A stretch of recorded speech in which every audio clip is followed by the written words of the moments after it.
Good morning. This is Horizon's Middle East and Africa. Our top stories this morning. Fed Chair Jerome Powell says he is in no rush to cut interest rates with the U.S. economy doing well. President Donald Trump backs off his threat to withhold U.S. aid for Jordan after King Abdullah agrees to take in 2,000 ill children from Gaza. Plus, Rwanda could face economic backlash over its support for M23 rebels in the DRC, risking external financing. It has just gone 8 a.m. across the Emirates. I'm Jumana Versace in Dubai. Let's get you caught up on these markets. The big event yesterday was Powell's testimony to the Senate Banking Committee, where he seemed to imply that they are not in a rush to cut interest rates further. And on the back of that, we saw a backup in yields, about 4 or 5 basis points in the 10-year part of the curve.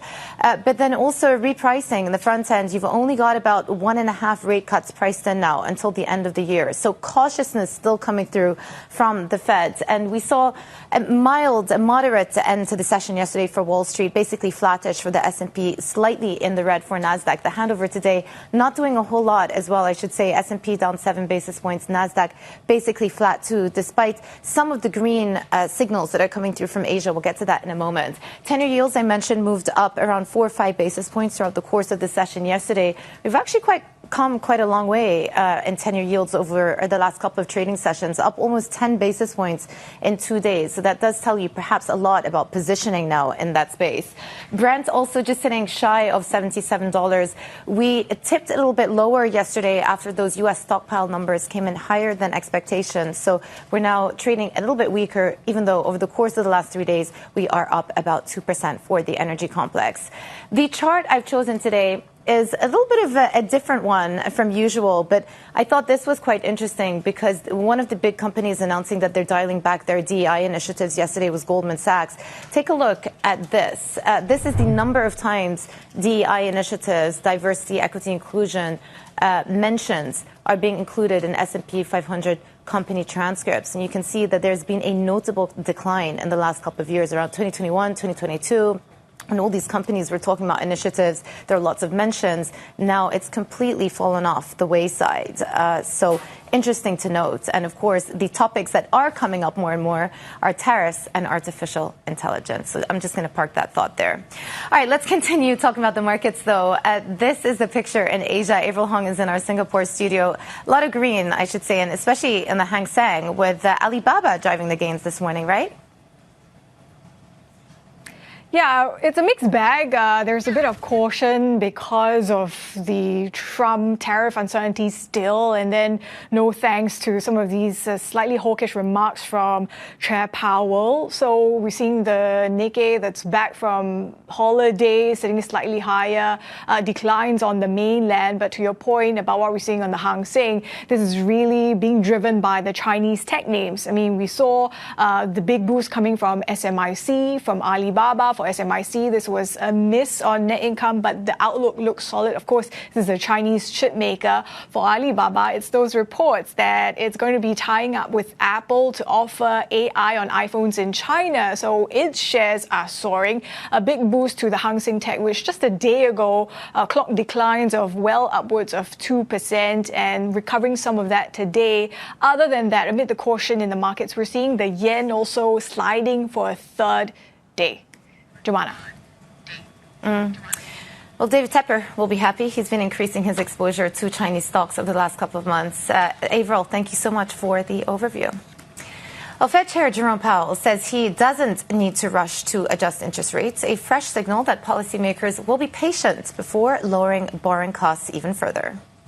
Inflation has eased significantly over the past 2 years, but remains somewhat elevated relative to our 2% longer-term goal. Longer-term inflation expectations appear to remain well anchored. Overall, a wide set of indicators suggests that conditions in the labor market are broadly in balance. The labor market is not a source of significant inflationary pressures. With our policy stance now significantly less restrictive than it had been, and the economy remaining strong, we do not need to be in a hurry to adjust our policy stance. We know that reducing policy restraint too fast or too much could hinder progress on inflation. Testifying before Congress, Powell largely echoed his remarks from January when the Fed stayed on hold. He also refused to weigh in on the risks posed by Trump's tariffs and other policies. So joining us now to discuss is Karim Chedid, Head of Investment Strategy for iShares, EMEA at BlackRock. Good to have you over here in Dubai. Pleasure to chat to you. Also, after such an important day with some of these Powell comments really moving the market. I've got to say, when I listen to everything he says about the direction of interest rates and how the economy is doing, it feels like a very different Fed from the Fed that decided to kick off the easing cycle with that 50 basis point cut a couple of months ago. What do you think has changed? Is it because the data is stronger, it's coming in stronger, or is it just a reflection of the fact that interest rates are simply 100 basis points lower and therefore less restrictive than they used to be? I think it's a mix of both, and also throwing into that mix inflation. When we look at inflation expectations, they have come up in the past few weeks. And we have always said at BlackRock that we think the last mile of that inflation fall will be more sticky. And we are getting to that territory now where it's sticky. And we're looking to the next CPI release, later. Later today. Exactly. And that's the focus. Do you think there is any sort of reason for the market to have priced out so many cuts out of the markets right now, so out of the interest rate cycle right now? You've got about 35 basis points to reflect the fact that, as you say, there's sticky inflation. But what if actually the market is underestimating the possibility of the data really turning south in the next couple of months? Remember, it wasn't that long ago we were talking about a hard landing or recession in the U.S. Sure. I mean, the data dependency is still a very important factor in this. And I would expect the Fed to respond to that should it happen. And they do have cushion to respond, given that rates are still in relatively restrictive territory.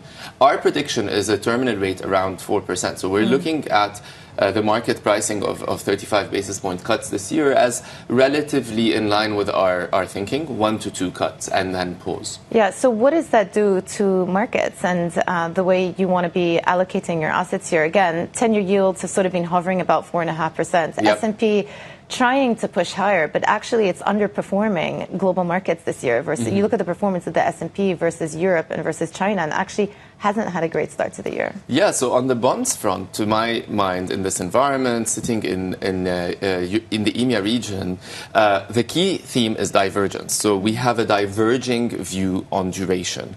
More long on European duration, given that the ECB has less resistance to continue cutting rates. We saw it last week with the cut from the ECB, the pause from the Fed. Whereas in the US, more nimble around duration. We focus on that belly of the curve, the 5 to 7 year, but the front end can be vulnerable to inflation volatility, especially with trade friction, and the back end could see further steepening because of rising term premium. Yeah, so I'm going to dig into my fixed income path then. If you are focused on the belly of the curve and the curve starts flattening, then the carry is going to be moving against you. Do you worry about that materializing?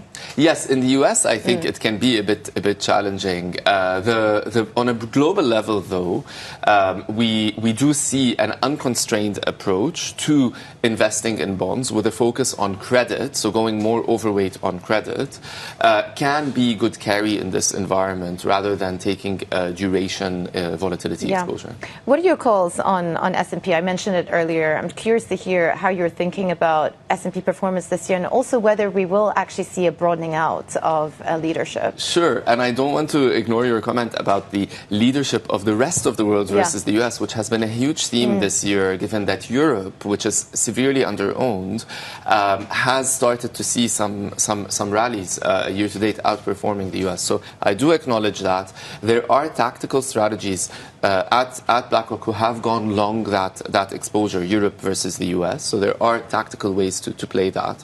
But on the US, which remains a favored region for us, we are still positive that market. We need to evolve that S&P holding. So we've been looking at equal weight, looking at more breadth in the S&P. Yeah. That we're getting some positive signals from the earnings season that we're 60% through right now.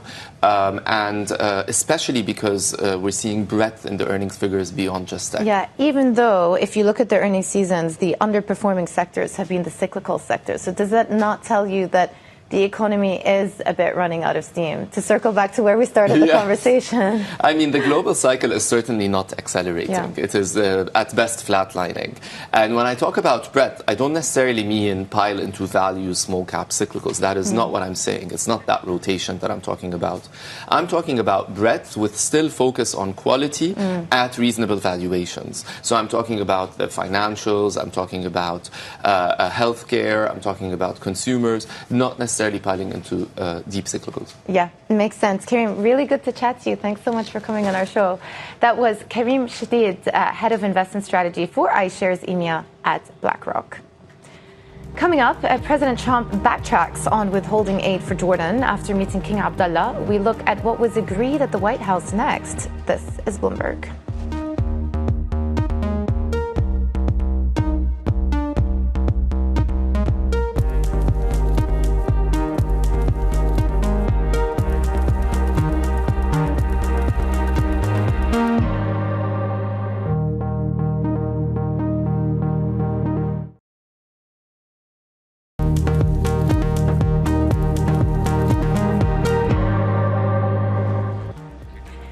Welcome back to Horizons Middle East and Africa. I'm Joanna Bersachi in Dubai.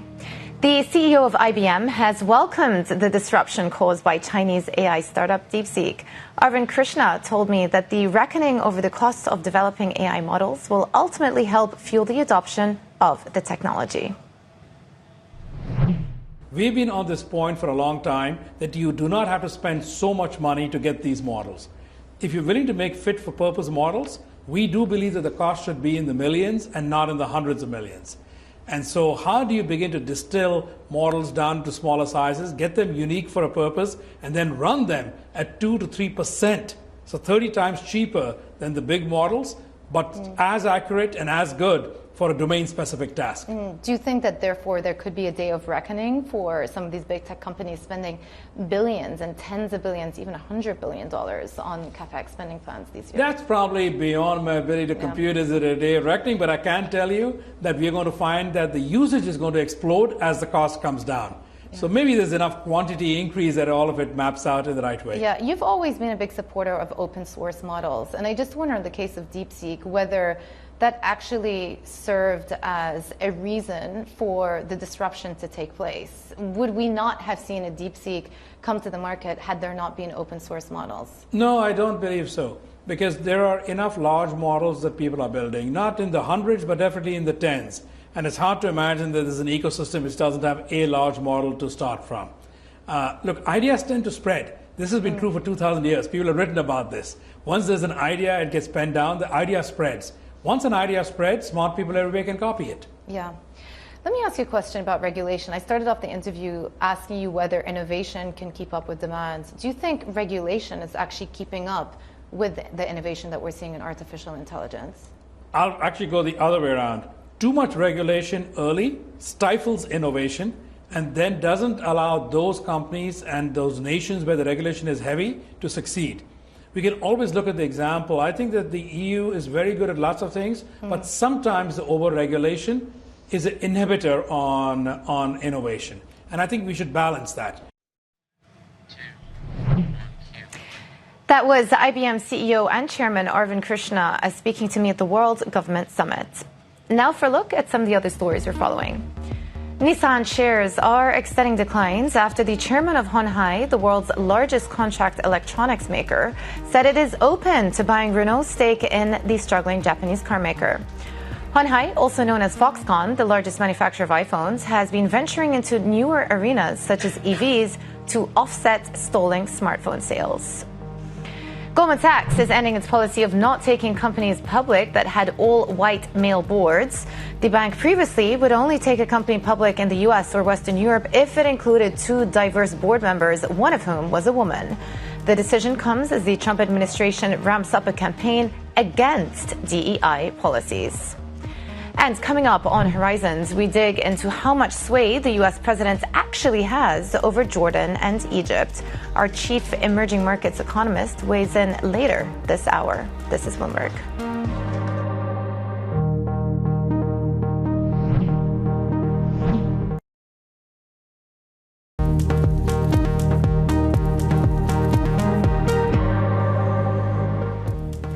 Welcome back to Horizons Middle East and Africa. I'm Joanna Bersachi in Dubai.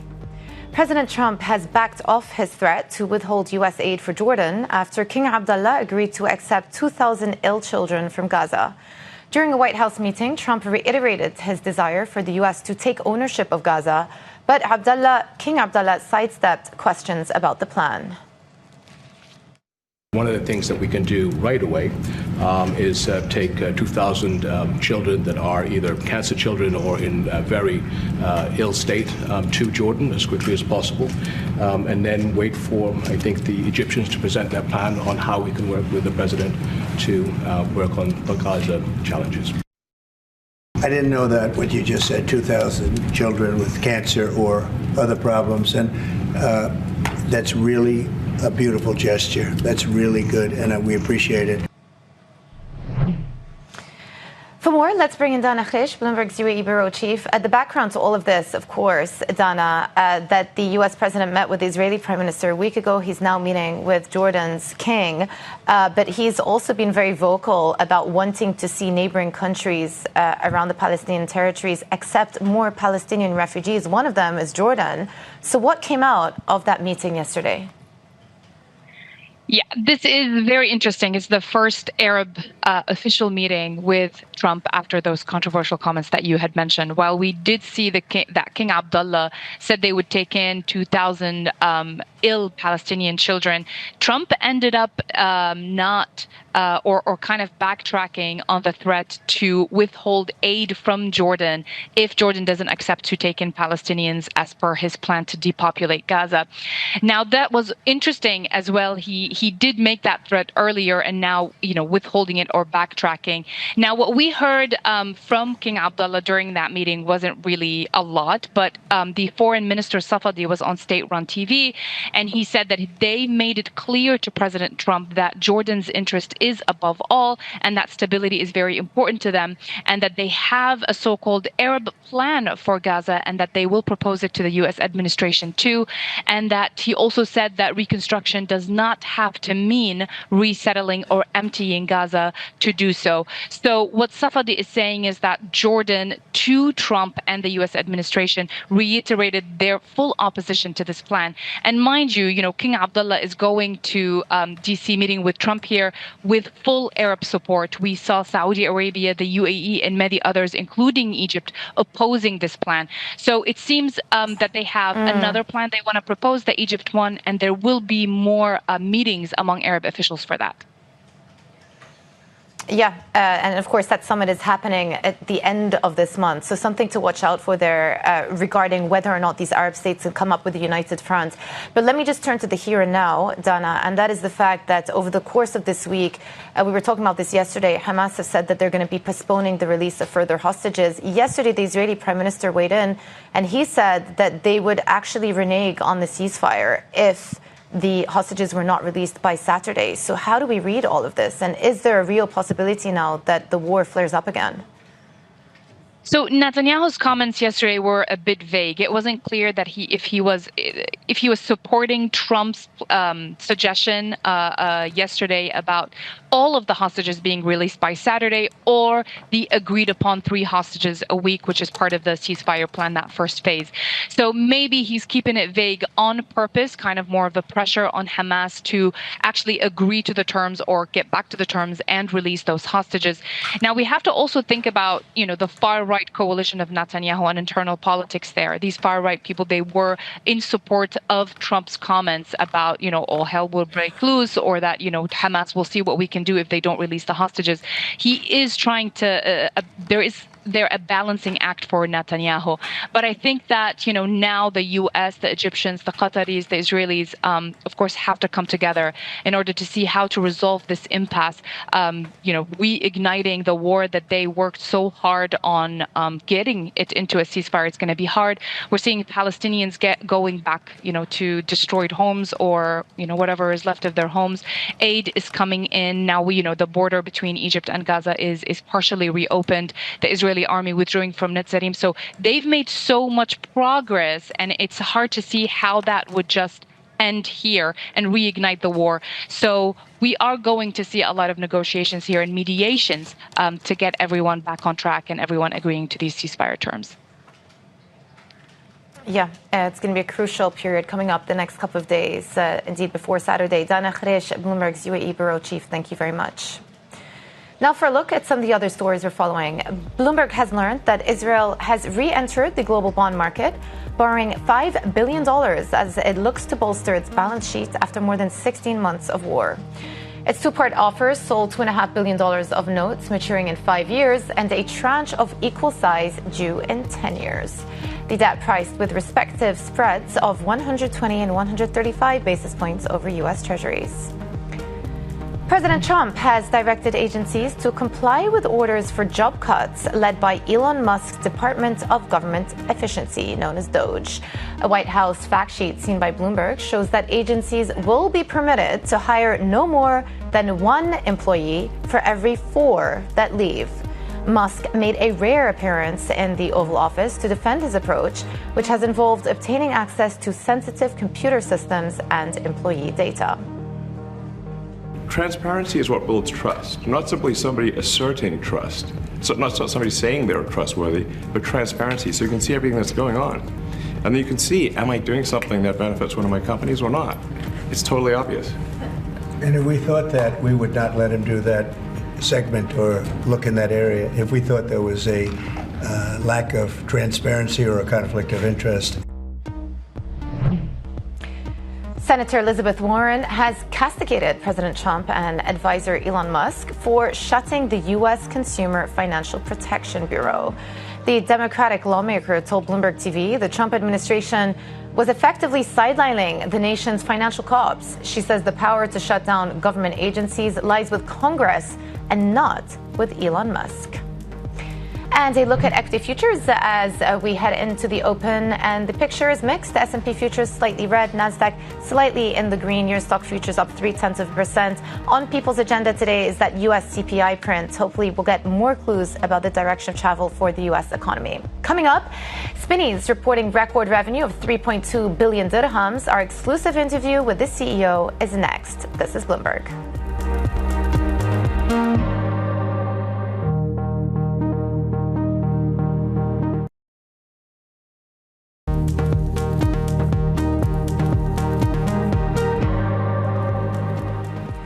Good morning. This is Horizons Middle East and Africa. Our top stories this morning. Fed Chair Jerome Powell says he's in no rush to cut interest rates with the U.S. economy doing well. President Donald Trump backs off his threat to withhold U.S. aid for Jordan after King Abdullah agrees to take in 2,000 ill children from Gaza. Plus, Rwanda could face economic backlash over its support for M23 rebels in the DRC, risking external financing.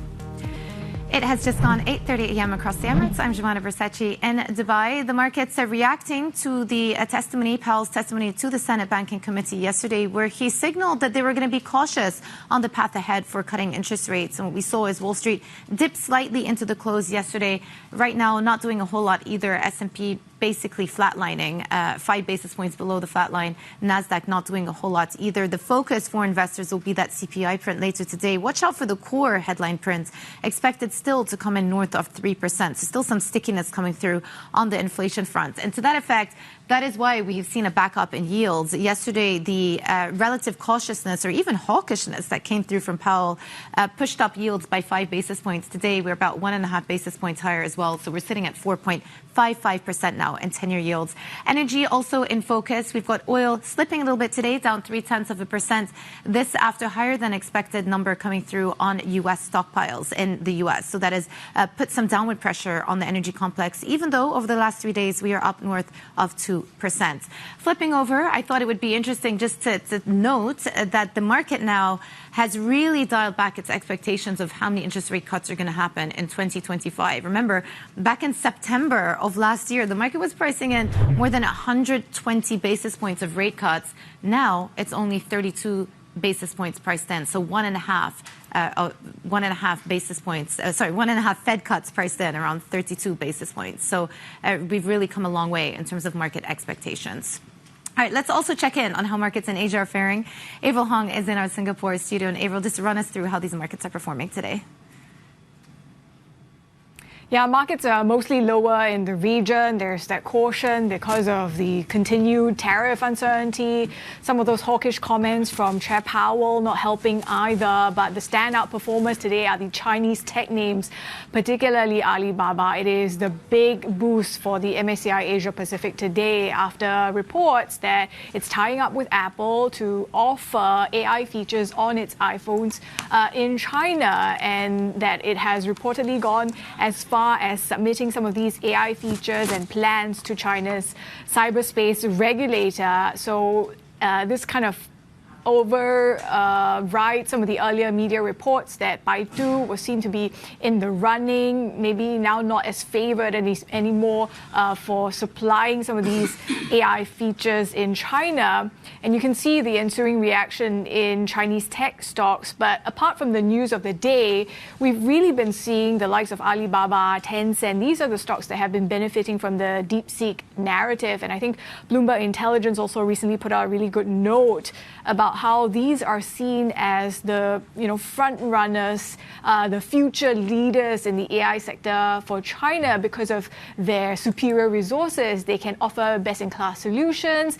They can attract key talent. So today, these are the two big boosts on the Asia stock benchmark. Jemana. Yeah, big one. Alibaba, up almost 7% today. Avril Hong in Singapore, thank you so much. Now, Spinneys has reported a full-year profit of 290 million dirhams. That is a jump of 14% year-on-year. The grocery giant that debuted on the Dubai exchange last May says this is down to sales growth, new store openings, and expansion into Saudi Arabia. Joining us now in the studio, happy to say, is the Spinneys CEO, Sunil Kumar, exclusively with us. Good to chat to you. Are you happy with how the year went? I see that for the full year, your revenues also jumped 12%. We spoke about profit jumping 14% year-on-year. Indeed, I am very happy. Thank you for having me, Jemana. We had a record revenue growth, and all the metrics of the business is upwards. If it is the EBITDA margin, we grew fantastically. And at the same time, if we are looking at all our metrics of profit before tax, almost 26% growth on 2024, and net profit is 14%. What are these signals that you're getting through from consumers here? Because some of your peers, some of the competition that I've reported have cited a bit of cautiousness about consumer spending habits. What are you seeing? One of the key elements I wanted to highlight, our customer base grew almost at 10.5%. Which gives us the trust, which gives the customers are trusting the brand, we are retaining the customers, and we are providing what the customers are looking from us. Two aspects of what. One is a private label. Last year it was 41%. It moved into 43%. Yeah. Fresh food we are known for, which is last year was 2023 was 61. It moved into 63%. So customers like to have a repetitive buying from Spinneys. Yeah, and how is your new food hall business doing, Kitchen? The kitchen is doing fantastic. It has given us the confidence. We have built the infrastructure for the kitchen, and the margin is absolutely fine as we expected. So we are happy with the performance. Yeah. What about the average shopping basket? You talk about more customers coming through and customer expansion. What is that actually translated to in terms of the average shopping basket size? So in the retail business, most of the time you have to watchful about the two elements. One is the transaction, and one is basket. And one is basket is still moderate from 85 dirham to 86 dirham. That means that we are very careful about the pricing.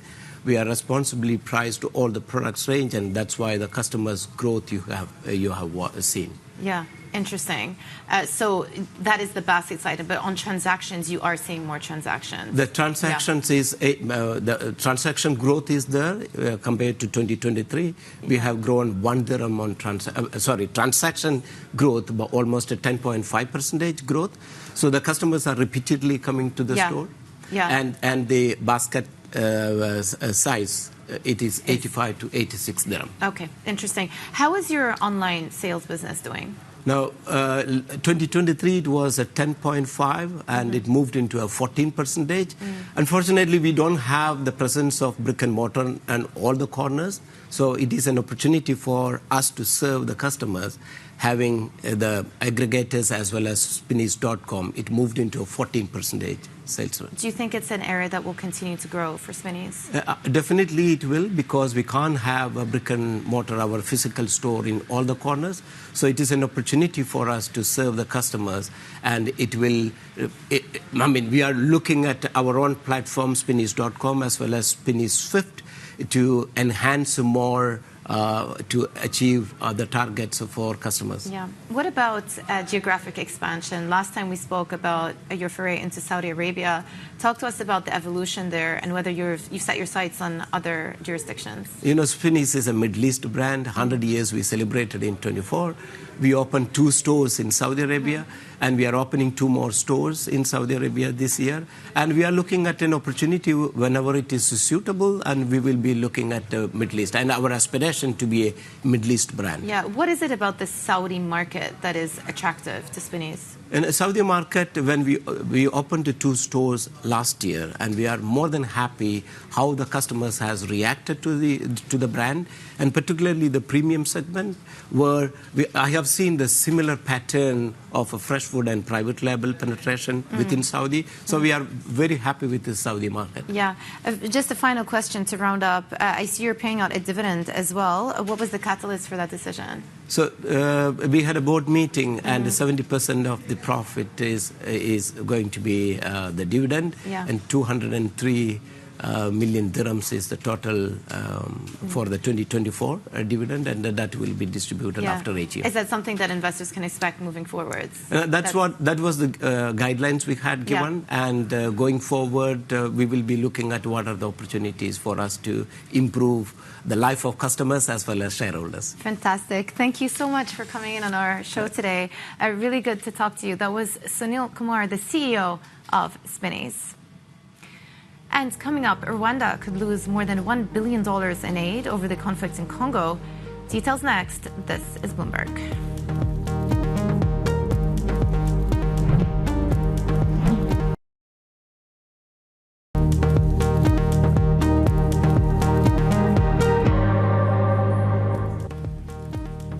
Welcome back to Horizons Middle East and Africa. I'm Jumana Versace in Dubai.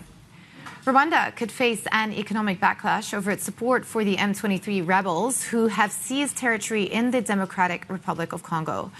The IMF and S&P Global Ratings have warned the African nation about the financial cost of the crisis, while major donors like the UK have threatened to freeze aid.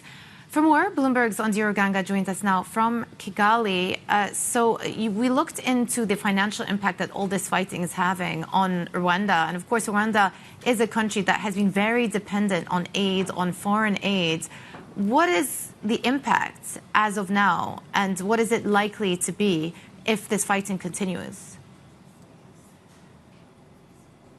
Hi, Jumana. So if you look at Rwanda, the continued fighting in the eastern part of DRC has left their president, who was once a darling of the West, gradually isolated.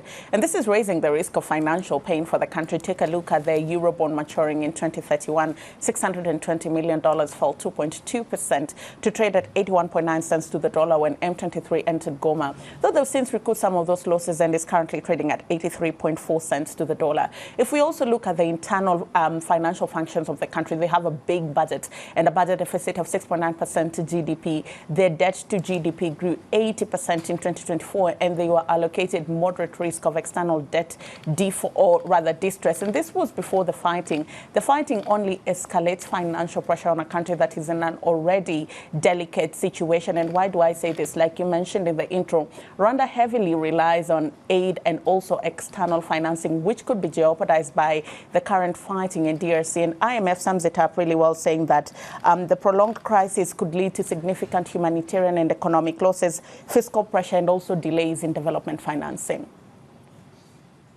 Yeah, but there is a lot of international pressure being exerted.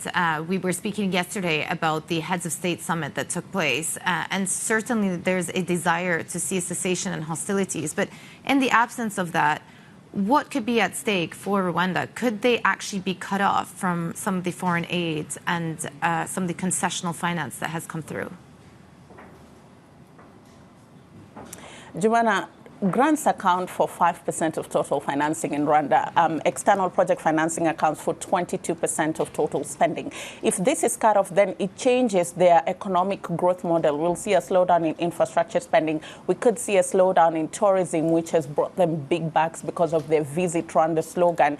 And also, if Rwanda loses access to these cheap concessional loans, they'll be forced to go commercial. And this will increase debt servicing costs. It could lead to currency depreciation at a time where 80% of their debt stock is in foreign currency. Then you also look at metals like gold. It was a big FX and IMF projects that it could bring 2.3 billion in 2026. You have DRC calling for a ban on minerals coming from Rwanda. And observers are saying that Rwanda is really susceptible to international pressure. You go back to 2012, when aid was cut off, the economy shrank from 8.6% to 4.8%. Andira, thank you so much for that all-important report on the latest in Rwanda. That was Bloomberg's Andira Ganga in Kigali. Now, the long-planned Africa Energy Bank is to start operations this quarter with $5 billion in equity from member nations and shareholders.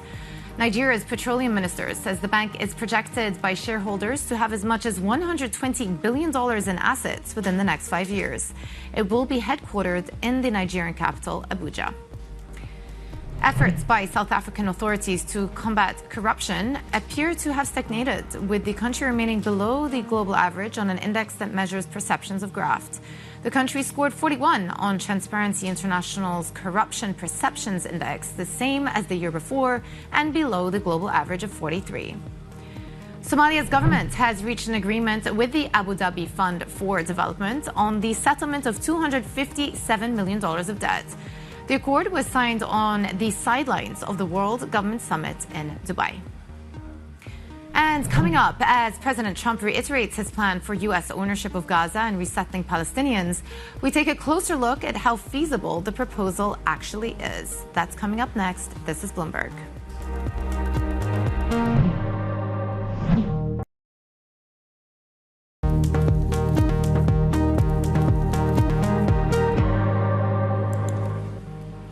Welcome back to Horizons Middle East and Africa. I'm Jumana Bersachi in Dubai. President Trump wants Egypt and Jordan to take in Palestinians from the Gaza Strip so he can proceed with his plan of taking control of the territory. But he's backed away from a threat to withhold U.S. aid from Jordan after King Abdullah agreed to accept 2,000 sick Gazan children. But how much sway does the U.S. president actually have here? Let's ask Ziad Dawood, Bloomberg Economics chief emerging markets economist.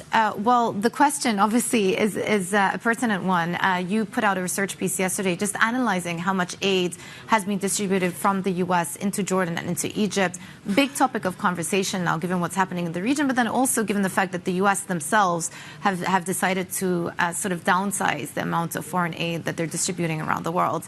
Let's just start with the case of Jordan, because King Abdullah was with the President Trump yesterday. How much aid is Jordan receiving annually, and how much of a hit would it constitute to Jordan if U.S. stopped distributing that aid? Well, if you start with Jordan, then Jordan received in 2023 about $1.7 billion worth of aid. Now, in an economy whose total size is about $50 billion, 1.7 is roughly 3% of GDP. That is significant. And for Jordan, it was also the difference between stability and going through a currency crisis like the one Egypt went through or Lebanon went through. Now, so it's a significant number for Jordan, but 1.7 is not a big number for many other places in the world. It's not a big number when compared to the $1 trillion that President Trump wants from Saudi Arabia. It's not significant relative to the aid that Jordan could receive from the rest of the GCC and did receive about $8.5 billion between 2011 and 2022. And maybe not even be that significant relative to the political cost that Jordan would pay if it accepts Trump's plan and accepts a large number of Palestinians into the country. And how does that square up versus Egypt? Egypt's exposure is much, much smaller. So Egypt's exposure is about $1.4 billion of aid. Yeah. Its economy is much larger, $400 billion. $1.4 billion is less than half a percentage point of GDP. And if you look at the trade, Egypt runs actually a trade deficit with the US. So it actually buys more stuff from the US than it sells to the US. So for Egypt, the numbers are even smaller and more marginal. Yeah, and deficit not on the list, right? Because they're actually running a deficit with the United States. How do you differentiate between foreign aid versus military spending and military support? Well, some of that foreign aid comes in the form of military support. Some of it gets respent on buying military equipment. So again, it's not pure numbers. It's not just cash going to these countries. Some of it is. But some of it goes as cash that then these countries use to buy U.S. military equipment. Yeah. So again, if you look at the exposure, it is significant for some countries, but it's not. Is your point to say then, from a leverage perspective, the U.S. doesn't have the economic leverage that the world thinks it has over Egypt and Jordan? That is almost the title of the piece, Jamal. Yeah. Exactly okay, right. well, there you go. I should read the piece then. So we're talking more about the politics here. Since we have you with us, let me just ask you, given King Abdullah was in the U.S. yesterday, how significant has the war going on in neighboring countries, how has it been? What sort of an impact has that had on the Jordanian economy?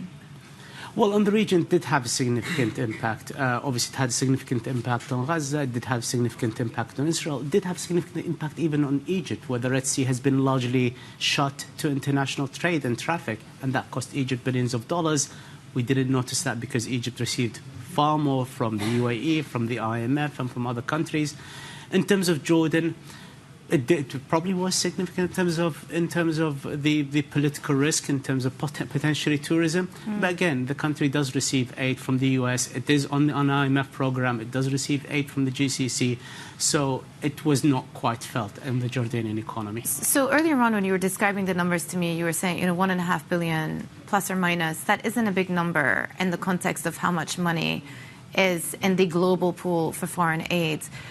To what extent do you think Arab states would actually be willing to step in if the U.S. withdraws? Are you seeing further inter-Arab country, inter-GCC lending and integration when it comes to development projects and support like this? Well, it's hard to tell what is happening right now in response to the Trump plans, but what we know is the following trends. We know that the GCC has been providing aid to a number of countries in the region. They include Jordan, they include Egypt, they include Pakistan. We know that President Trump wants rich countries in the neighborhood, by that I think he means the GCC, to fund his displacement plan of the Palestinians. So it's not going to be costless for them. And we know when stability is on the line, these countries do step in with large amounts of money. The example was almost a year ago. The UAE went and bought a piece of land in Egypt for $35 billion, and they sent the cash in 2 months. That's a significant transaction for a short period of time. How important is it to have economic stability in these countries for political stability? It's actually quite significant. And again, we're talking about two countries that in the geopolitical sort of language of the region, they're considered part of the axis of moderation. These are two countries that have peace treaties with Israel. These have neighboring sort of borders with Gaza Strip and with Israel. And they are important for the stability of the region, given the instability in other countries as well in the Middle East. Yeah. Ziad, always good to chat to you. Thank you so much for coming on. Ziad Dawood, Chief Emerging Markets Economist at Bloomberg Economics. And I look at some of the other stories we're following. Nuclear energy is set to be on the agenda when India's Prime Minister Narendra Modi meets President Trump this week in Washington. India is seeking to develop more nuclear power to meet decarbonization goals. The government has pledged billions of dollars for research and is amending laws to lure private capital and boost these sectors' growth. And a look at how some of these markets are faring. Not doing a whole lot. We are dipping a little bit for the futures. S&P down 7 basis points. NASDAQ basically flat after a moderate close yesterday. We had NASDAQ end slightly in the red, down 0.3%. S&P ended flat. But all eyes were on the Fed Chair Jerome Powell's testimony to the Senate Banking Committee, where he seemed to signal that they're in no rush to continue with this rate cutting cycle. They're going to be cautious from here onwards. So the market is now pricing in about 35 basis points worth of rate cuts for 2025. Let's switch over, though, because I also just want to flag some of the price action that we're seeing in treasuries, because on back of those sort of hawkish comments that came through from the Fed chair and as well as the slightly better than expected unemployment print from last Friday, we have seen a backup in yield. So 10-year yield sitting at 4.55% now, about 10 basis points higher from where we were at the beginning of the week. So that is the picture for U.S. assets. Coming up in the next hour, Rajeev De Mello from GAMA Asset Management and ING's Ewa Manthey join the show. Jennifer Sabazaja takes it from Johannesburg next. I'm Jumana Bersachi. This is Bloomberg.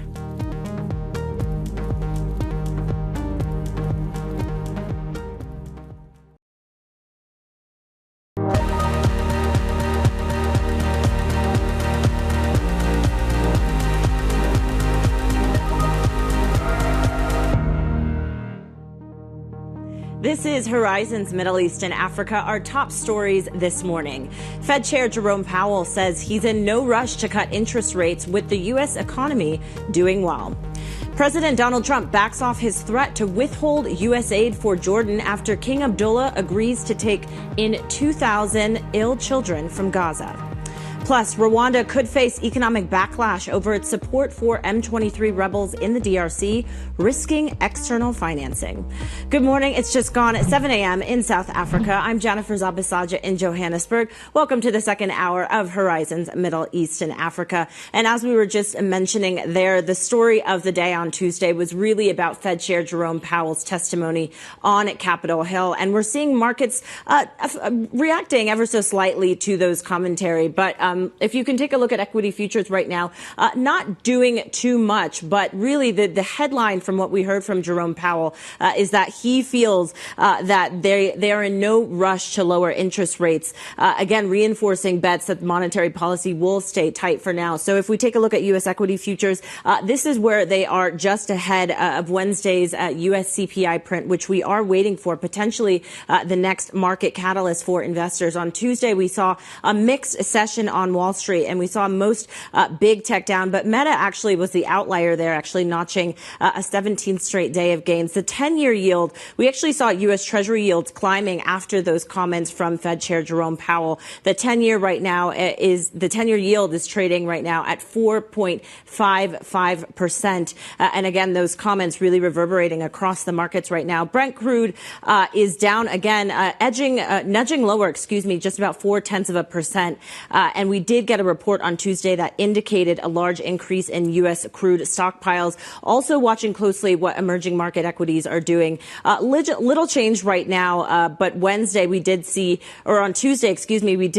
it closing lower. So potentially we see some other effects happening later today. And our terminal chart for today, following Powell's comments, the market still pricing in around 1.5 cuts for 2025. Investors, though, are hedging bets ahead of Wednesday's U.S. CPI data.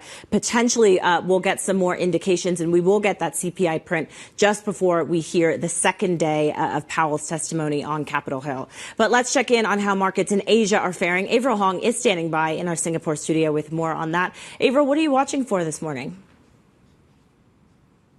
Well, as you say, those Powell comments sounding a bit hawkish, not really helping sentiment in the region.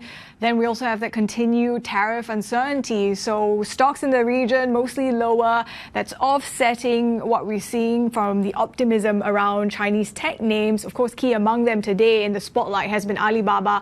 That's jumping to the highest since October and by the most since September last year, amid reporting that it's tying up with Apple to offer AI features on iPhones in China. But aside from that, another stock that has been doing well today, Tencent, and Bloomberg Intelligence has recently put out a note about how these are the two firms that are seen as well placed to be future leaders in Chinese AI sectors just because of their superior resources.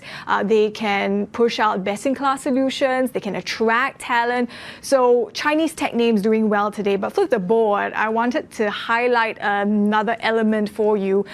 When you look at the DeepSeek narrative and after it kind of burst into the scene and supported Chinese tech names, it also prompted this fundamental rethink about China's market attractiveness. So we've actually seen in this chart, courtesy of our stocks team, it shows you how the MSCI China has actually been outperforming versus the region's benchmark. So something to keep in mind as we watch these Chinese tech shares rally today.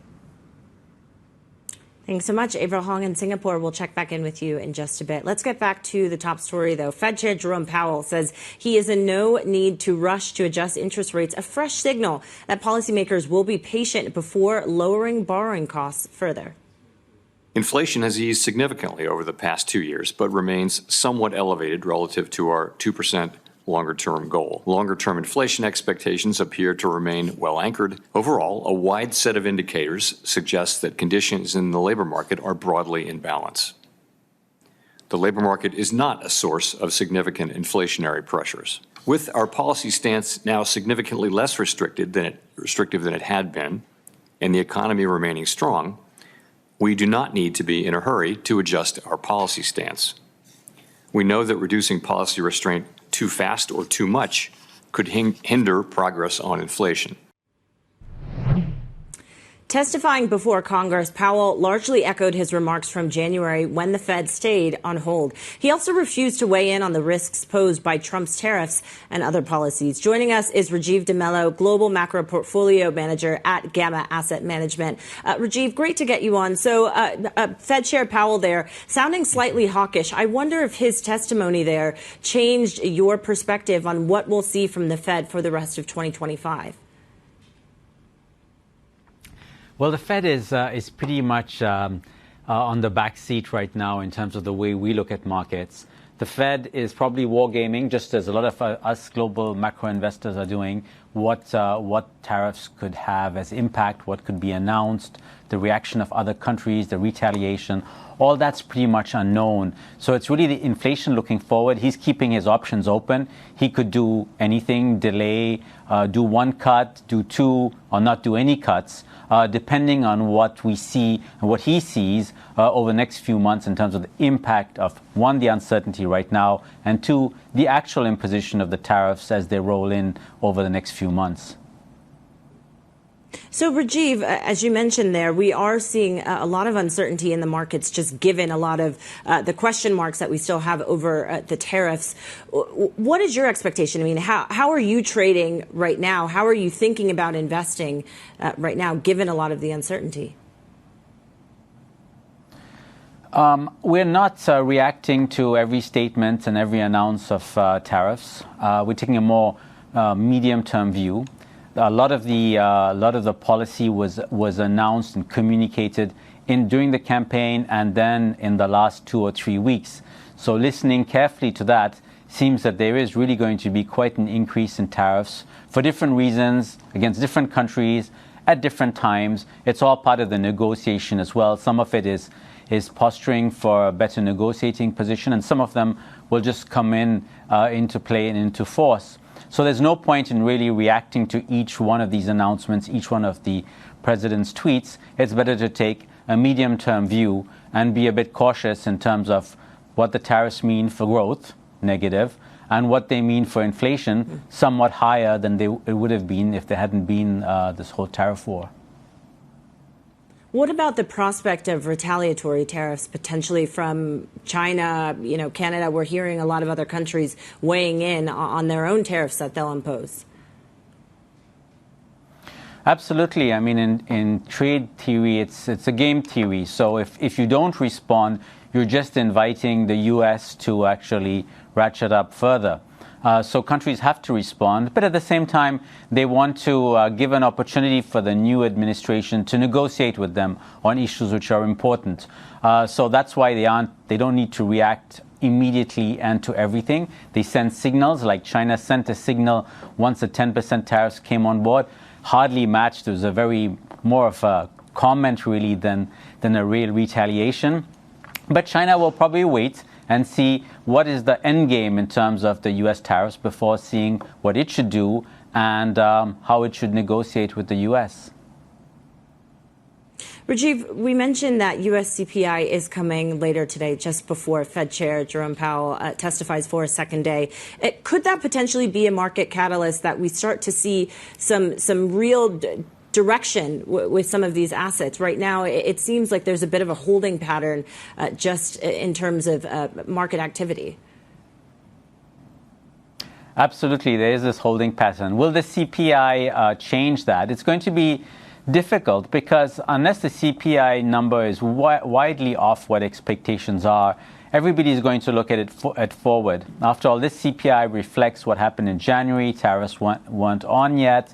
In fact, they're still not on. So this uncertainty and this kind of range, which is irritating to investors, will probably persist until we really have more signs of actual tariffs being imposed. There's some deadlines. April 1st is one. That's quite a way away. And until then, investors aren't going to really jump one way or the other. And it'll be nervous, but it'll be within a contained range in terms of where the markets will move. Do you see the activity potentially being in currency markets? We're seeing the yen slightly weaker today. Could we, again, start to see that reverberating across the currency markets globally? Yes, currencies have been really the way investors have expressed their concerns and their probabilities about tariffs being imposed on countries and broadly if it's a universal tariff. And so any signs of higher tariffs has led to stronger dollar. But at the same time, Japan has also been a little bit different. It has the Bank of Japan's the one major central bank which is actually in the process of tightening and hiking rates. And that is something which has made the yen move a bit differently from the other currencies. Plus, it has its risk-off factors as well. The yen benefits when there's a risk-off. And so that's also been good for the yen. We'll leave it there with you. Thanks so much, Rajeev De Mello, Global Macro Portfolio Manager at GAMA Asset Management there with his insights. Great to get you on, Rajeev. Thanks so much. Now, coming up, President Trump backtracks on withholding aid for Jordan after meeting King Abdullah. We look at what was agreed to at the White House next. This is Bloomberg.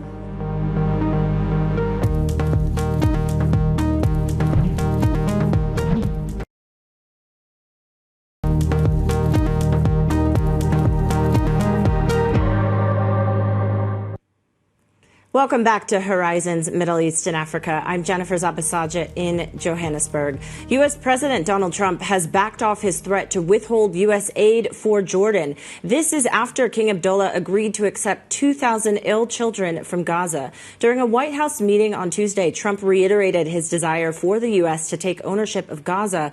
But Abdullah sidestepped questions about the plan, saying he would discuss the future of the territory at an upcoming meeting in Saudi Arabia once Egypt presents its proposal. One of the things that we can do right away is take 2,000 children that are either cancer children or in a very ill state to Jordan as quickly as possible, and then wait for, I think, the Egyptians to present their plan on how we can work with the president to work on the Gaza challenges. I didn't know that what you just said, 2,000 children with cancer or other problems, and that's really a beautiful gesture. That's really good, and we appreciate it. For more on this, Paul Wallace is joining us now in Dubai. He leads our MENA economy and government coverage. Paul, what did you make from this meeting with Trump and King Abdullah? What were some of the key takeaways from their discussion? Hi, Jennifer. I think the gist of this meeting was that Trump didn't shift all that much. Yes, he did tone down his threats to cut aid to Jordan and Egypt. The U.S. gives them, between them, about $3 billion a year. But he very much stuck to his line about the U.S. taking over the Gaza Strip and the need for Jordan and Egypt to take in a lot of Palestinians from Gaza. And I think when they were there at the Oval Office, Trump and King Abdullah sat pretty nervously. So yes, he did get a concession, if you like, of sorts, with Trump saying, or Trump not saying he would cut aid to Jordan and Egypt. But the rest of the things that really worried the Jordanians and the Egyptians are still there. What could we possibly see from Egypt in response to this, Paul, especially when it comes to the plan for Palestinians? Well, we've been reporting that the Arab states, Jordan, Egypt, and others like Saudi Arabia and the UAE, they've really been the governments have really been working together in the last week quite extensively to figure out a plan. They don't want open confrontation with Trump, if you like, but they do want to present a firm message to him that Palestinians cannot be displaced from Gaza, that they certainly can't be sent to en masse to Jordan and Egypt, as Trump keeps saying. Yesterday, he talked about carving out pieces of land in Egypt and Jordan for Gazans to go to, which is it's complete anathema to the governments in Jordan and Egypt and other governments in the region too. I think what the Egyptian plan will involve is broadly trying to convince Trump and the White House that Gaza can be reconstructed, that it can be rebuilt with Palestinians staying there, with the roughly 2 million Palestinians staying there, and that they don't need to be moved for the territory to be reconstructed. A big thing is what happens with Hamas. Hamas is clearly still the main power in the Gaza Strip, for all that it's been severely weakened in the last 16 months by war with Israel. But that's unacceptable for Israel, for the US, and probably a lot of Arab states. They need to figure out a way to get another group of Palestinians running the territory. So that will presumably be a big part of the Egyptian plan. Well, and Paul, concurrently, we're hearing from Israeli Prime Minister Benjamin Netanyahu potentially threatening to resume fighting in Gaza if we don't see more hostages released. Does the ceasefire look like it's on the border of collapsing here, considering a lot of these, different pictures that a lot of these parties are putting forward? I think this truce is increasingly fragile. We're just over halfway through the 6-week ceasefire, the first phase of a broader ceasefire between Hamas and Israel. And Hamas has said that it might suspend the next release of hostages. This is 3 people that are meant to be released on Saturday. Now, Hamas has said that it's trying to give the mediators, who are Qatar, Egypt, and the US, time to pressure to pressure Israel to make some concessions. It's to do with things like allowing Gazans to move to the north of the territory and to allow more aid in. So it seems as if the base case is that this hostage exchange on Saturday will still happen. But if it doesn't, Israel has made it pretty clear that it will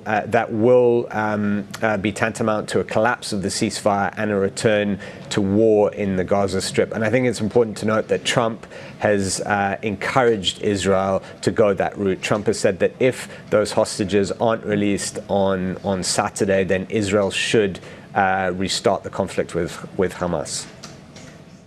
And we know you and the team are following that closely. Appreciate you coming on the show. Paul Wallace, who leads our MENA economy and government coverage. Paul, thanks as always for joining us.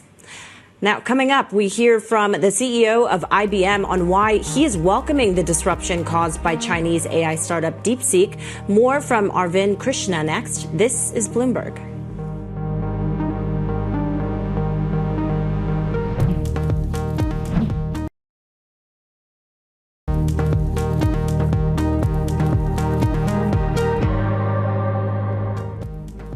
Welcome back to Horizons Middle East and Africa. I'm Jennifer Zabasaja in Johannesburg. The CEO of IBM has welcomed the disruption caused by Chinese AI startup DeepSeek. Arvind Krishna told us the reckoning over the costs of developing AI models will ultimately help fuel the adoption of the technology. We've been on this point for a long time that you do not have to spend so much money to get these models. If you're willing to make fit-for-purpose models, we do believe that the cost should be in the millions and not in the hundreds of millions. And so how do you begin to distill models down to smaller sizes, get them unique for a purpose, and then run them at 2 to 3%, so 30 times cheaper than the big models, but as accurate and as good for a domain-specific task. Do you think that, therefore, there could be a day of reckoning for some of these big tech companies spending billions and tens of billions, even $100 billion on CapEx spending plans these years? That's probably beyond my ability to compute. Is it a day of reckoning? But I can tell you that we're going to find that the usage is going to explode as the cost comes down. So maybe there's enough quantity increase that all of it maps out in the right way. Yeah, you've always been a big supporter of open source models. And I just wonder in the case of DeepSeek whether that actually served as a reason for the disruption to take place. Would we not have seen a DeepSeek come to the market had there not been open source models? No, I don't believe so. Because there are enough large models that people are building, not in the hundreds, but definitely in the tens. And it's hard to imagine that there's an ecosystem which doesn't have a large model to start from. Look, ideas tend to spread. This has been true for 2,000 years. People have written about this. Once there's an idea, it gets penned down, the idea spreads. Once an idea spreads, smart people everywhere can copy it. Yeah. Let me ask you a question about regulation. I started off the interview asking you whether innovation can keep up with demand. Do you think regulation is actually keeping up with the innovation that we're seeing in artificial intelligence? I'll actually go the other way around. Too much regulation early stifles innovation and then doesn't allow those companies and those nations where the regulation is heavy to succeed.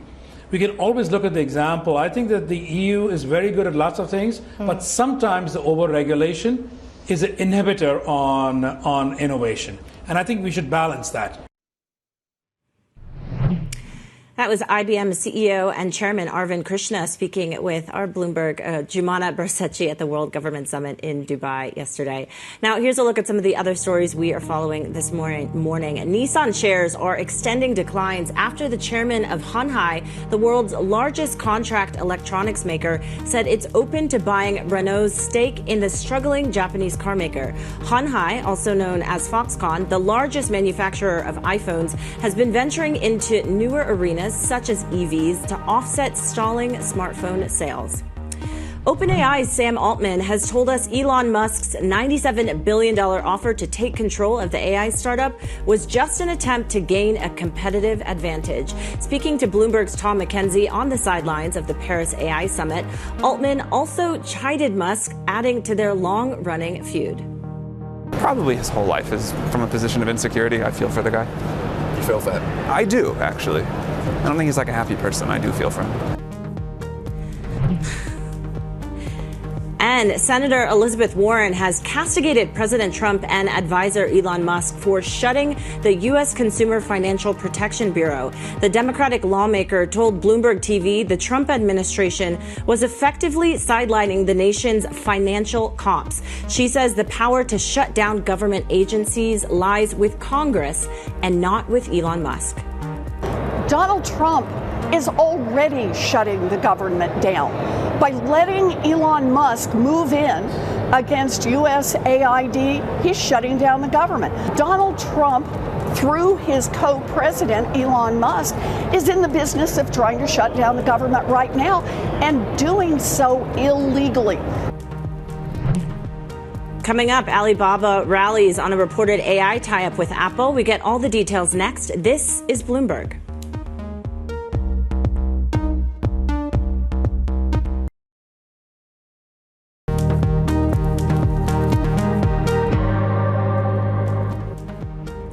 This is Horizons Middle East and Africa. Our top stories this morning. Fed Chair Jerome Powell says he's in no rush to cut interest rates with the U.S. economy doing well.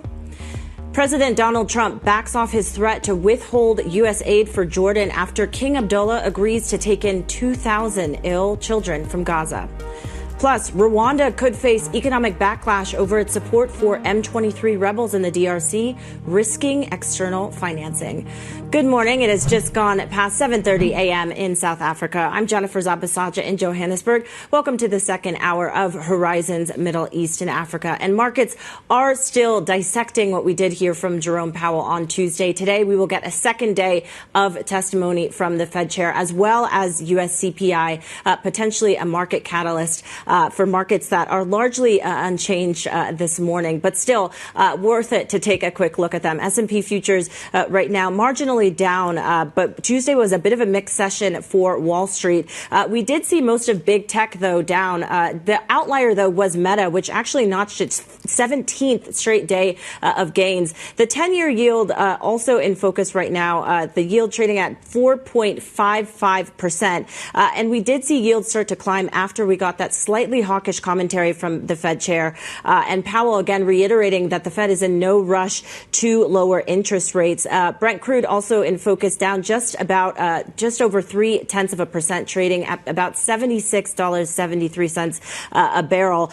We got an industry report on Tuesday that indicated a large increase in U.S. crude stockpiles. And again, we've heard President Trump wanting to increase drilling in the U.S., so potentially that has even more of an effect on crude. And finally, the emerging market equities index marginally up right now to start the day, but has seen 2 days of lower closes, actually. In our terminal chart for the day, we're going to again reiterate Powell's comments. The market, though, still pricing in just about 1.5 cuts for 2025. Investors, though, hedging their bets ahead of Wednesday's U.S. CPI data, which we'll get just prior to Powell's second day of testimony. Now, let's turn to another story that we are following closely this morning, and that is coming from Alibaba. Alibaba is rallies after a report Apple is working with the e-commerce pioneer to roll out AI features in China. The Information, a tech publication, says the two companies have submitted AI features for approval to China's cyberspace regulator. Let's get more with Bloomberg's tech reporter, Annabelle Druller. So, Annabelle, this is according to The Information, but what more do we know? What have you been able to figure out? Well, it's a very interesting development. So just to sort of step back and think about Apple as a whole, we know it's trying to roll out Apple Intelligence features across its product lineup. In most markets, it's going to be doing that through OpenAI and ChatGPT, but in China, it needs to find its own partner. So it's the question of who's it going to pick? And over 2024, there was a lot of reporting that it would be going with Baidu. But what we've got overnight is this report from The Information, as you say, that they've actually been discussing now with Alibaba instead. And that's because maybe there were some snags with that relationship with Baidu. They weren't able to really develop such sophisticated tools that were needed or required by Apple. So Alibaba, we're understanding that these talks and these developments have progressed so far. As you said, they've already submitted some technology to regulators there in China. So, yes, the relationship has relatively progressed.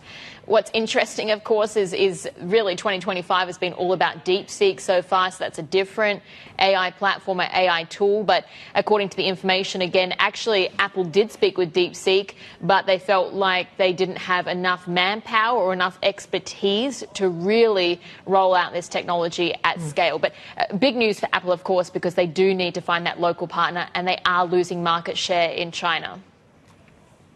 Yeah, and you know, we mentioned how we're seeing Alibaba reacting after this news came out. What else are we hearing from analysts and really from the market more broadly? Yeah, market more broadly, actually, we can start there because what's interesting today in the session is you mentioned that big jump that we're seeing in Alibaba stock, and that's certainly been surging. We've actually got earnings that are coming up next week, so it'll be interesting if we get any further details on this. Baidu, though, is moving in the other direction, so it's that signal that really what was once considered the AI leader in China with its own Ernie bot, that it's again, losing market ground. So that's not a great development for Baidu. But generally, analysts that we're hearing from as well, so Evercore, they're saying this is a positive for Apple in particular because, again, they are losing that market share. It's a very, very, very competitive smartphone landscape in China, and the likes of Huawei, for instance, Xiaomi, they're continuing to gain there with consumers. Morgan Stanley, again, they're also saying it'd be a critical catalyst for Apple stock. And Bloomberg Intelligence as well, looking at what does this mean for Alibaba in particular, and they're saying that through the partnership, they could end up accessing more high-value high user base that can generate better fees and also better cloud usage as well. So a lot of positives there for Apple and Alibaba, not so much for other players like Baidu.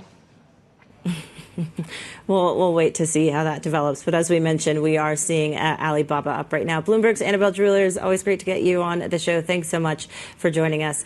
Now let's check in on how the markets in Asia are faring. Avril Hong is standing by in our Singapore studio with a closer look at that. Avril, give us a sense of what you're paying attention to. You, I think, touched on some of the renminbi moves earlier, so I thought I'd just rake through what else we're seeing in the Asia Pacific. Some of this, of course, is the dollar story in terms of the weakness in most Asia currencies. We'll be watching for Powell's testimony as well as the US CPI numbers. And among the currencies getting hit the hardest today, the top decliner, and for a third session, this is the Japanese yen. Some of the subtext surrounding the BOJ's rate hike in January, as you well know, was that it had to come in the absence of tariff noise. So maybe some question marks about future rate hikes from the BOJ amid all this tariff uncertainty. And another point that our MLive colleague Garfield Reynolds has been making on the blog is that the rally in the Japanese yen from the past week might have gone too far. So there's that reversal there on the currency. Now, kind of going the other direction today, the Indian rupee, it is the outperformer among the Asia currencies. And of course, just a day ago, we saw really sharp moves which drew speculation of intervention from the RBI. It's among the currencies that have been hard hit from these tariff concerns. There's also the domestic growth story that doesn't seem to be playing ball in India. So the rupee getting hard hit. We have Bloomberg sources also telling us that when it comes to the intervention, it was also kind of triggered by some of the suspicious build-out of speculative positioning when it came to the Indian rupee from earlier in the week. So something to keep in mind as we see the rupee sort of outperforming in the region today. Avril Hong, thanks so much, as always, in Singapore for us.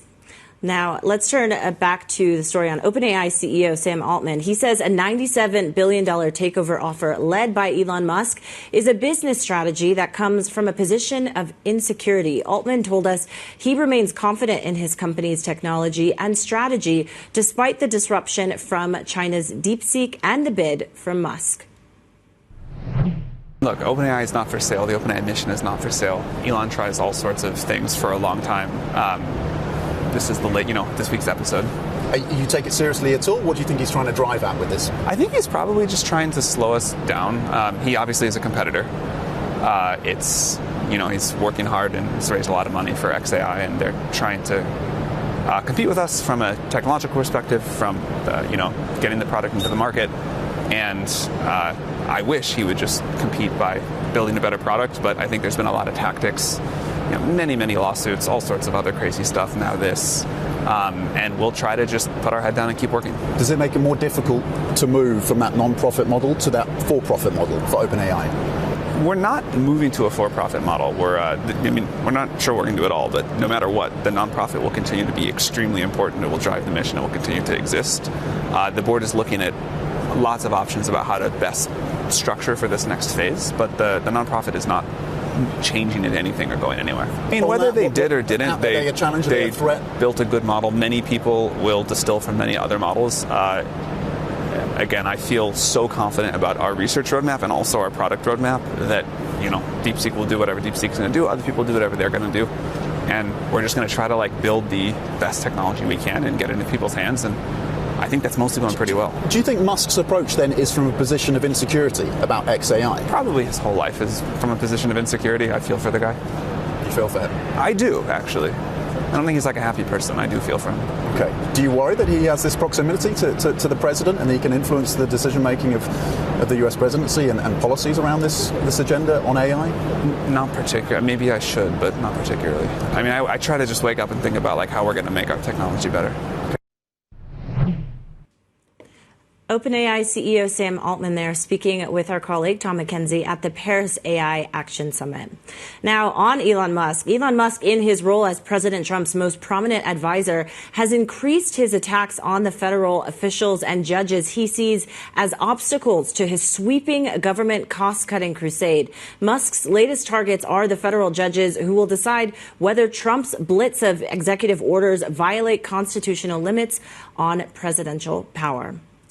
Now, coming up, we speak to Ewa Manthey, commodities strategist at ING, on the outlook for industrial metals after a volatile start to the year, driven largely by Trump's tariff risks. That's next. This is Bloomberg.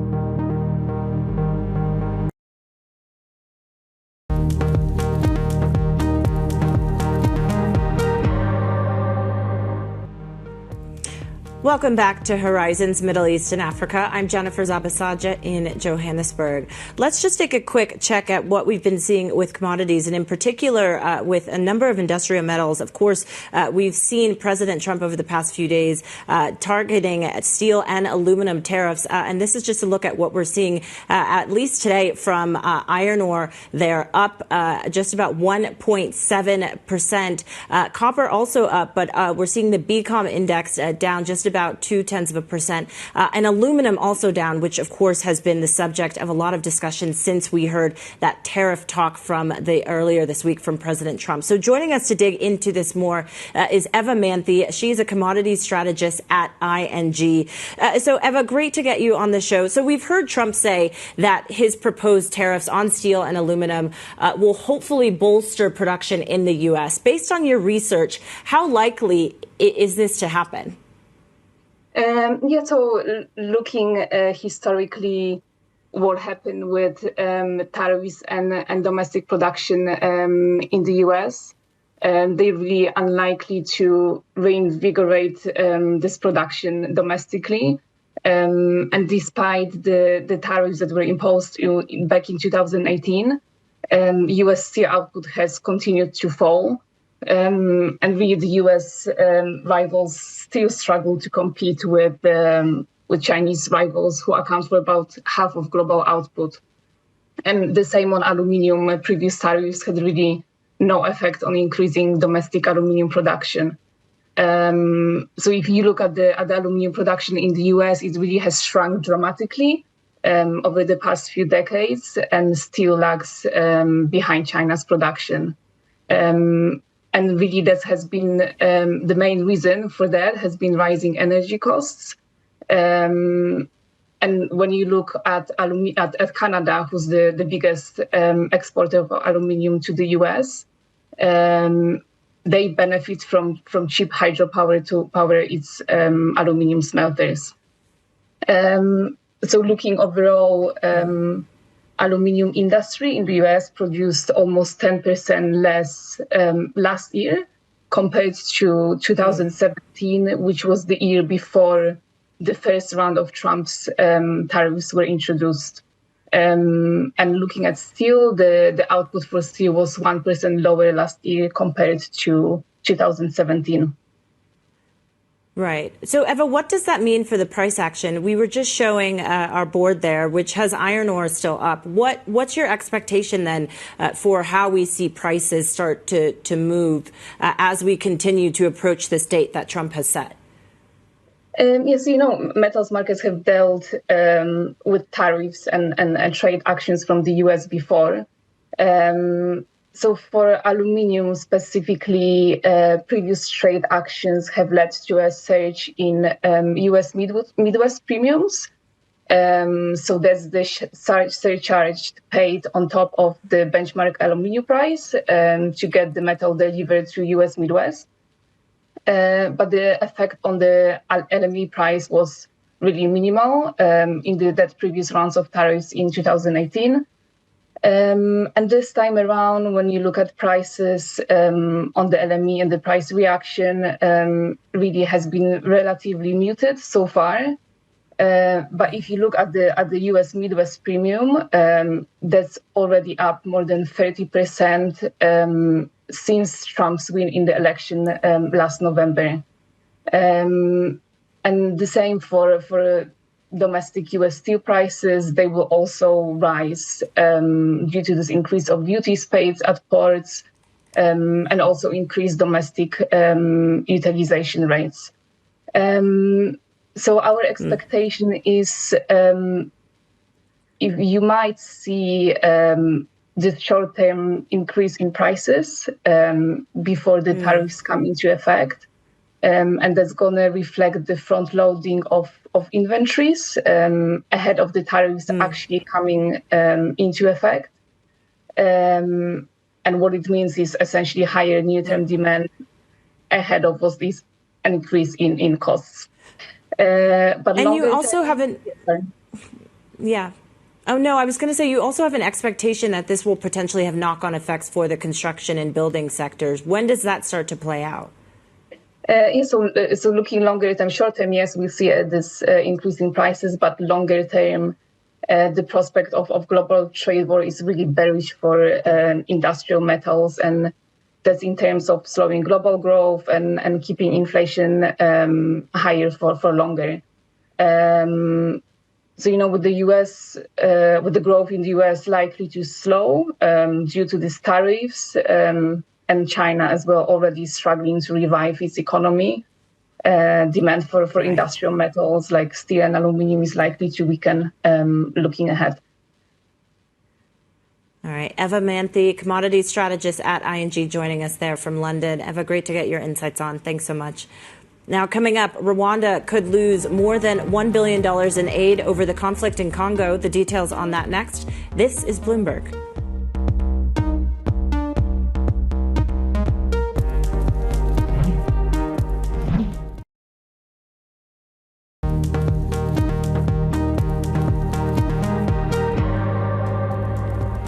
Welcome back to Horizons Middle East and Africa. I'm Jennifer Zabasaja in Johannesburg. Rwanda could face an economic backlash over its support for the M23 rebels who have seized territory in the Democratic Republic of Congo. The IMF and S&P Global Ratings have warned the African nation about the financial cost of the crisis, while major donors like the UK have threatened to freeze aid. For more on this, let's bring in Bloomberg's Andiro Oganga, who is joining us now from Kigali. So, Andiro, what kind of impact has the fighting in the eastern part of the DRC had on Rwanda, based on some of the stats that we have? Hi, Jen. So we are seeing Rwanda's president, who was a darling of the West at some point, become growing isolated. And this is raising the risk of Rwanda feeling some sort of financial pain. If you look at their Eurobond that is maturing in 2021, $620 million, it fell by 2.2% to trade at 81.9 cents to the dollar when M23 entered Goma. Though they've recouped some of those losses and is currently trading at 83.4 cents to the dollar. If we zoom in on the Rwandan economy, the budget deficit 6.9%. Debt to GDP grew to 80% in 2024. And this was before the fighting and also the threats to cut aid. And they were assigned moderate risk of external debt distress. I say this because Rwanda is an economy that is heavily dependent on aid and also external financing. And so should that plug be pulled because of this fighting that's happening in DRC, then the economy could be in trouble. And IMF sums it up really well, saying that the prolonged crisis could lead to significant humanitarian but also economic losses, adding that the country is going to feel fiscal pressure and there could also be delays in development financing. Well, and as you mentioned, that's key for Rwanda, right? So, Andiro, if we don't see the fighting stop and if we actually see international pressure financially continue to mount, what does that then look like? What it looks like is a country that will experience slowed economic growth. Grants account for 5% of total spending. If you look at external project financing, 22%. And if this is not there, then it means that we will see a slowdown in infrastructure spending, which is a big driver of this economy. We could see a slowdown in tourism receipts. And also, Rwanda will lose access or could lose access to the concessional loans. And what this means is that they will have to resort to commercial borrowing. This will increase their debt servicing costs. It could risk depreciation of of their currency, which comes at a time where a bulk of their debt is in foreign currency. Also, gold accounts for a large portion of their revenue. IMF estimates that by 2026, it will be $2.3 billion. DRC is calling for a ban of sale of minerals from Rwanda. So all this compounded could affect that economy. And observers are saying that also Rwanda is a country that is very susceptible to international pressure. In 2012, when aid was cut, we saw that economy shrink from 8.6% to 4.8%. So they have everything to lose in their projected medium and future terms. Certainly. Bloomberg's Indira Oganga reporting from Kigali. Great to have you on, Indira, as always. Thanks so much. Now, for a look at some of the other stories we're following this morning, Bloomberg understands that negotiations between Mali and Barrick Gold have been suspended. The talks aim to end a protracted dispute over payments from the country's biggest gold mine. Mali is asking the Canadian miner for a settlement payment of close to $200 million and for its adherence to a mining code that came into force in 2023. Barrick's CEO told us last week that progress was being made with the talks. Efforts by South African authorities to combat corruption appear to have stagnated, with the country remaining below the global average on an index that measures perceptions of graft. The country scored 41 on Transparency International's Corruption Perceptions Index, the same as the year before, and below the global average of 43. Somalia's government has reached an agreement with the Abu Dhabi Fund for Development on the settlement of $257 million of debt. The accord was signed on the sidelines of the World Government Summit in Dubai. The Central African Republic has launched a meme coin in a bid to attract investment to the mineral-rich but impoverished nation. CAR meme is the latest attempt by the government to finance development and strengthen the $3 billion economy. In 2022, the CAR became the world's second country after El Salvador to adopt Bitcoin as legal tender. And Apple is renaming the Gulf of Mexico as the Gulf of America, at least on its Maps app, following an executive order signed by President Trump. Alphabet made a similar update to Google Maps earlier this week. Yesterday, the White House barred an Associated Press reporter from covering an event in what the Newswire said was punishment for its style guide not adopting the president's new label. A guidance note from AP said the Gulf of Mexico has carried that name for 400 years, and the agency would continue to use it. Now, a quick check at where markets are before the trading day gets started. We are seeing marginal downside, at least for U.S. equity futures. And of course, we are awaiting the second day of testimony from Fed Chair Jerome Powell, as well as U.S. CPI, perhaps from some direction. But that is it for Horizons Middle East and Africa. I'm Jennifer Zabasaja in Johannesburg. Stick with us for Daybreak Europe. This is Bloomberg.